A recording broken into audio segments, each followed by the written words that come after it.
Hi, this is Lori, better known as Kuru, and today we're going to look at the new Daz Horse 2 tail, which is a totally separate model that conforms to the Daz Horse 2 body, as we see here.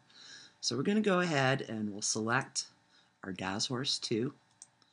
So now he's selected. We'll go to our content library, and we'll go back to Daz Studio Formats, My Library, Animals, Daz Horse 2, and tail. You must make sure that the Daz Horse 2 is selected, otherwise the tail's going to go floating off into the ozone, and anyway, you don't want to do that. So let's go ahead and load up that tail. So there's the tail as it loads, default mode. Let's go ahead and give it some color. So you go to your materials, and as you scroll down, you'll see the tails are at the end. We'll go ahead and give them a black tail. Oh, to do that first, you need to make sure that the tail is selected. Otherwise, it won't work. So, black tail.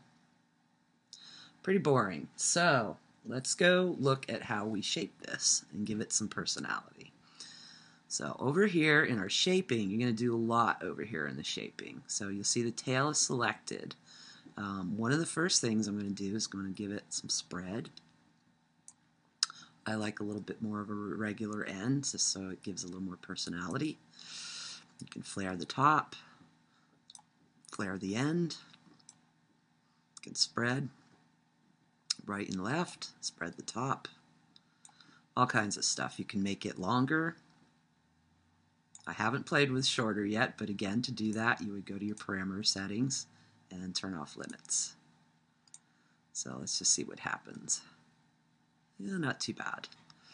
Anyway, let's go ahead and leave it long. You can make it a little bit wavy. The wavy's a little odd, so I'd apply that with some tact. All right, now it's still kind of broomstick-ish, so we're going to go over to our parameters here. And again, you're going to go make sure the tail's selected and go to your pose controls. And movement. Now here, we can start to curve it up and down. And you can just adjust the tip. And the tip left and right, etc. So, and you can curve up the middle, all that. So now say, okay, you like the way your tail's looking. Let's spread it a little bit more. But it's not quite in the right position. The best way to move the tail is go back to your Daz Horse, select your Daz Horse, pose controls, and tail. And here, again, this is where you'll want to bend and move the tail up and down, side to side, and twist. So that pretty much gives you all the options of where you can go with that. So that pretty much covers the tail. We'll get into the mane next. So until next time, happy rendering.